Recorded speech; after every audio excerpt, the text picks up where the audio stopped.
pour avoir les bons soins. Pour évacuer les patients, oui. Fait que c'est mon travail ici, présentement. Donc, comment avez-vous obtenu votre emploi actuel? Comment j'ai obtenu mon emploi ici? Donc, pour nous, l'an dernier, ils ont envoyé une affiche comme de quoi, il y a une position pour une infirmière aux Pays-Bas pour les Canadiens. Donc, toutes les infirmières, on a reçu le même message.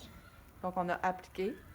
Puis, il y a des infirmières plus seniors que nous, ils ont choisi quelle personne envoyer. Donc, au mois de janvier, ils m'ont annoncé que j'avais été sélectionnée pour venir en Europe pour les 3 ans. Fait que nous, c'est 3 ans ici.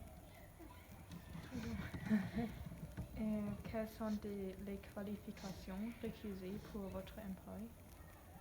Il faut être infirmière. Fait que c'est notre métier. Ça, c'est la première qualification. Et puis, il faut avoir d'expérience pour évacuer des patients. Fait que moi, dans mon dernier emploi, j'ai travaillé dans une unité pour évacuer des patients par avion. Fait que moi, j'étais infirmière sur les avions pour évacuer les patients. Fait que c'est une raison pour laquelle j'ai eu l'emploi ici.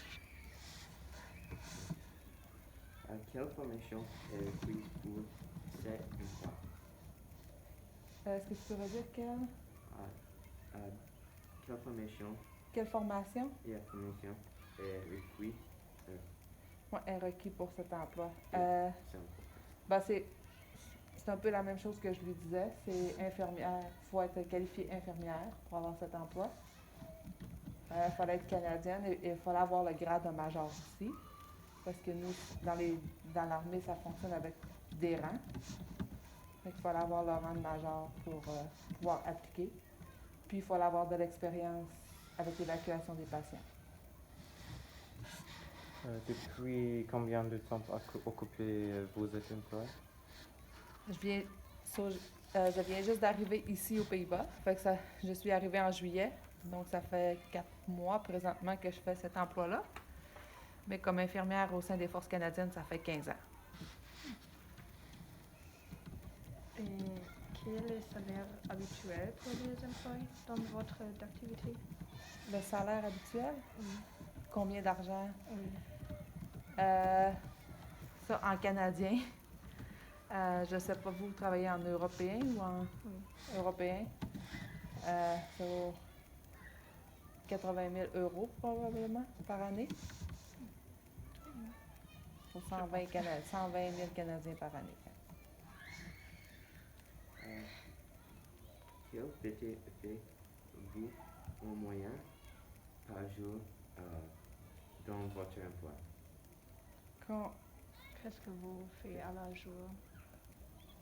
Est-ce que tu pourrais dire le début de la question? Que faites-vous en moyen par jour dans votre emploi? Ouais, fait que tous les jours, fait que quand on arrive le matin, présentement, pour moi, mon emploi est beaucoup moins occupé parce que la semaine passée, on était en exercice, donc mon emploi était très occupé. Cette semaine, c'est beaucoup plus un travail de bureau dans le courant ici.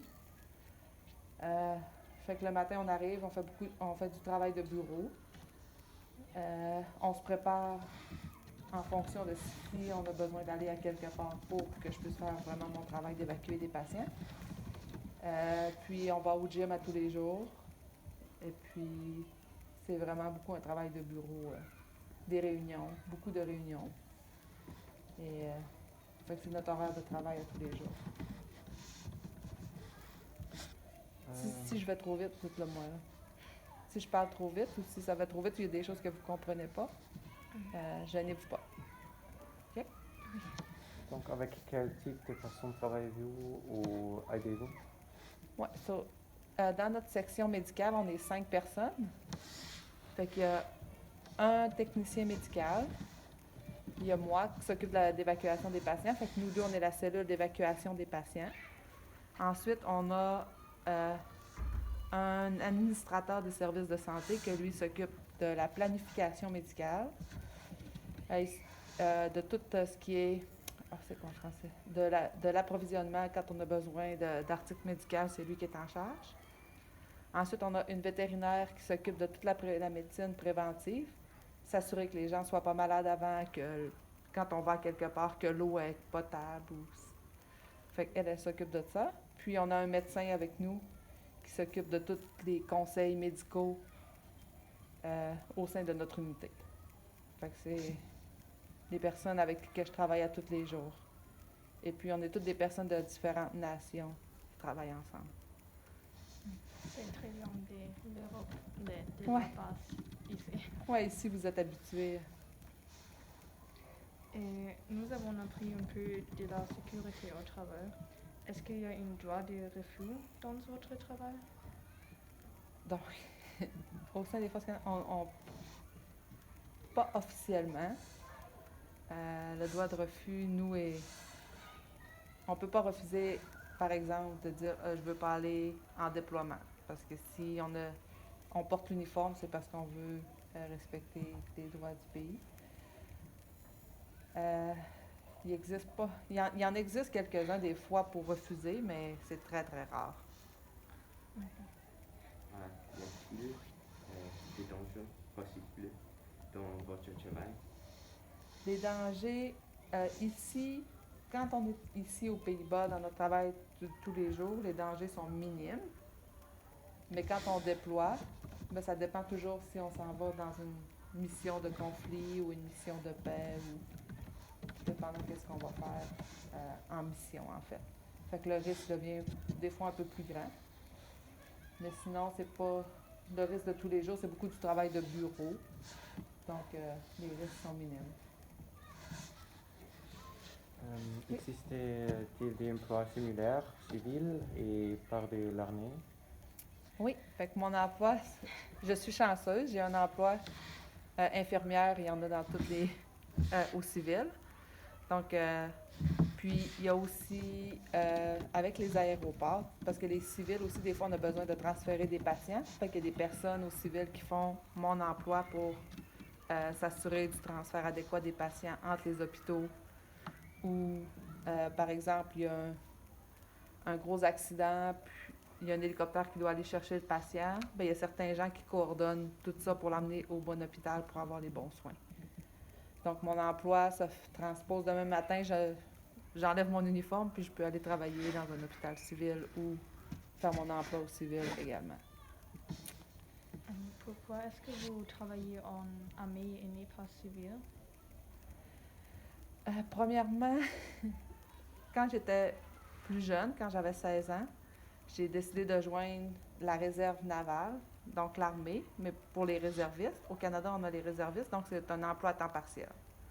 Et puis, je faisais mes études en soins infirmiers en même temps.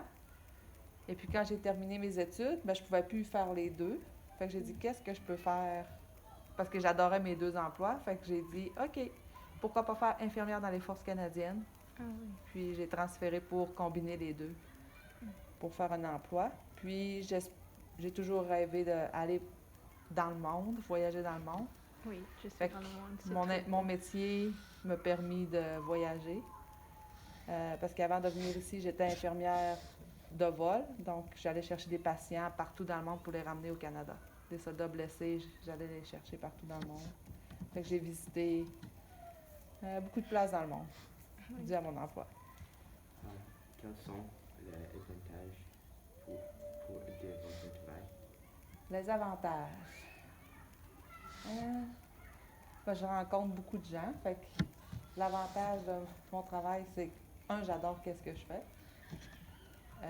Deuxièmement, je peux voyager partout dans le monde. Chose que une infirmière civile, quand on travaille dans un hôpital, on ne peut pas. J'ai l'avantage de travailler avec des gens de différentes nations, de différents pays. Pour moi, c'est un gros avantage parce qu'on apprend la culture des gens, puis comment l'appliquer ensuite auprès de nos patients. Et puis, ouais, c'est pour moi les avantages, les gros avantages que je vois dans notre travail. Y a-t-il des choses qui vous déplaisent dans votre travail? Est-ce qu'il y a des choses qui me déplaisent dans mon travail? C'est sûr que pour moi, faire un travail de bureau présentement, c'est pas la partie la plus agréable de mon travail. J'aime mieux être directement auprès des patients ou faire de l'enseignement directement gratuitement aux gens qui vont donner des soins aux patients. Fait que ça, c'est la partie un petit peu plus déplaisante de mon travail pour moi, mais c'est pas la partie, c'est pas, j'adore qu'est-ce que je fais. C'est pour ça que je porte toujours l'uniforme. Et quelles sont les compétences que vous avez développées au début de votre carrière?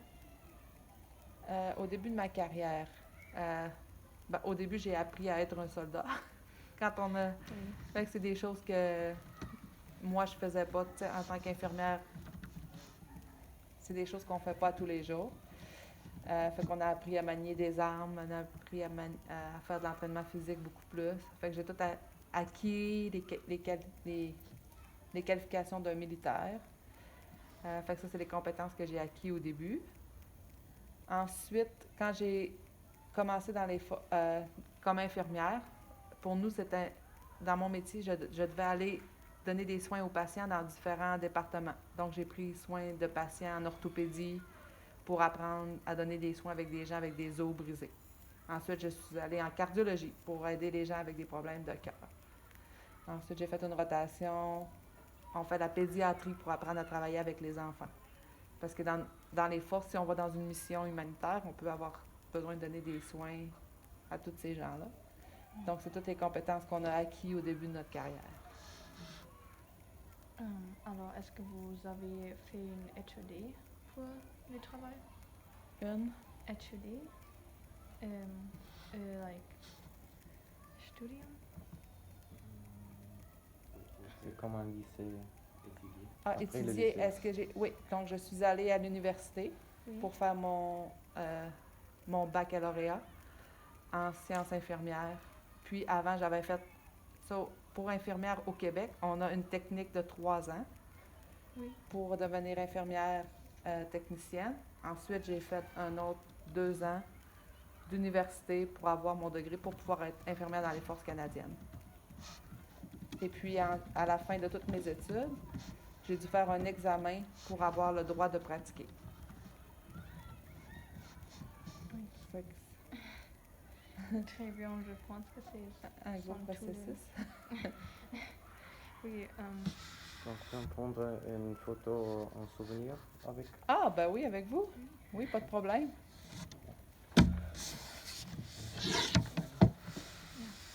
Est-ce qu'il y a des choses qui n'étaient pas claires pour vous ou tout était clair? oui, infirmière, ce n'est pas très difficile. Non, c'est pas très difficile. Pour... Sollen wir David schreiben? Où est-ce que vous voulez prendre la photo? Est-ce que vous avez demandé à quelqu'un pour la prendre ou vous allez? Oui, je pense que nous OK. demandons quelqu'un.